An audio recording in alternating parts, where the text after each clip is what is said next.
Radio صدائے حریت جموں کشمیر سے اہم خبریں سنیے۔ کل جماعتی حریت کانفرنس کے چیئرمین سید علی گیلانی نے کمانڈر ریاض نائکو اور عادل احمد کو عقیدت کے پھول نچھاور کرتے ہوئے کہا ہے کہ ریاض نائکو امن سے محبت کرنے والے ان ہزاروں کشمیری نوجوانوں میں شامل تھے جو اپنی قیمتی جانیں مقبوضہ کشمیر پر گزشتہ 7 دہائیوں سے بھارت کے غاصبانہ اور غیر قانونی قبضے کے خاتمے کے لیے مسلسل قربان کر رہے ہیں۔ سید علی گیلانی نے شہید کمانڈر سمیت تمام شہداء کے اہل خانہ کے ساتھ دلی تعزیت اور ہمدردی کا اظہار کرتے ہوئے کہا ہے کہ بی جے پی کی انتہا پسند حکومت نے اہل کشمیر کے خلاف ظلم و بربریت کا سلسلہ شروع کر رکھا ہے۔ عالمی برادری بالخصوص پاکستان حق خود ارادیت کے حصول کے لیے اہل کشمیر کی حمایت جاری رکھے۔ پاکستان نے مقبوضہ کشمیر میں بھارتی فوج کی طرف سے فرضی جھڑپوں میں کشمیری نوجوانوں کے قتل کی شدید مذمت کی ہے۔ ترجمان دفتر خارجہ عائشہ فاروقی نے کہا ہے کہ بھارت مقبوضہ علاقے میں حریت پسند نوجوانوں کو شہید کر کے عوام کو گولیوں اور پیلٹ کی آنکھ میں جھونک رہا ہے۔ بین الاقوامی برادری بھارتی حکومت کو غیر قانونی اور انسان دشمن اقدامات پر جواب دہ بنائے۔ مقبوضہ کشمیر میں پلوامہ، سری نگر اور دیگر علاقوں میں بھارتی جارحیت کے خلاف مزاحمت کی علامت اعلیٰ مجاہد کمانڈر ریاض نائکو اور عادل احمد کو بے دردی سے شہید کرنے پر شدید مظاہرے کیے گئے۔ اس دوران بھارتی فوج کی طرف سے پیلٹ، گولیوں اور شیلنگ سے 20 افراد زخمی ہوئے جبکہ ایک نوجوان شہید بھی ہوا۔ نوجوانوں اور بھارتی فوج کے درمیان مقبوضہ علاقے میں وقفے سے جھڑپوں کا سلسلہ جاری ہے۔ کل جماعتی حریت کانفرنس کی اپیل پر آج نماز جمعہ کے بعد شہداء کی غائبانہ نماز جنازہ ادا کی جا رہی ہے، تاہم قابض انتظامیہ نے پورے مقبوضہ علاقے میں فون، 2G انٹرنیٹ سروس معطل اور کرفیو جیسی پابندیاں عائد کر کے کثیر تعداد میں اضافی فوجی اہلکار تعینات کر دیے ہیں۔ دوسری طرف شہداء کی میتیں لواحقین کے حوالے نہ کرنے اور نامعلوم مقامات پر دفنانے پر کشمیری عوام شدید غم و غصے کا اظہار کر رہے ہیں، جبکہ کئی بین الاقوامی انسانی حقوق نمائندے اس عمل کو غیر انسانی اور غیر قانونی قرار دے چکے ہیں۔ امیر جماعت اسلامی پاکستان سینیٹر سراج الحق نے کہا ہے کہ ریاض نائکو کی شہادت مقبوضہ علاقے میں آزادی کی منزل کو مزید قریب کرے گی۔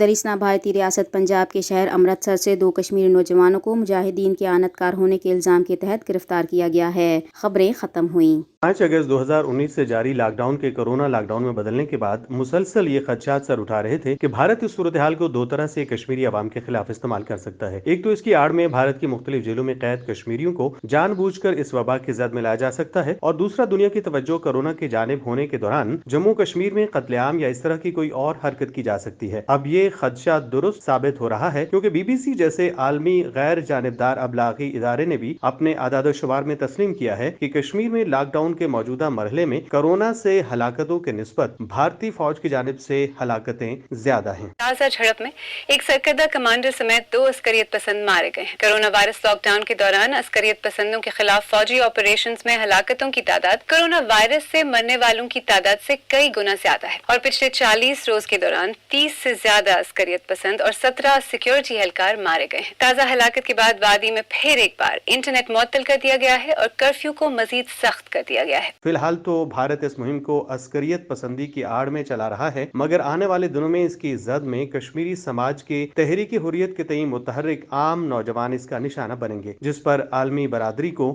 وقت سے پہلے توجہ کی ضرورت ہے۔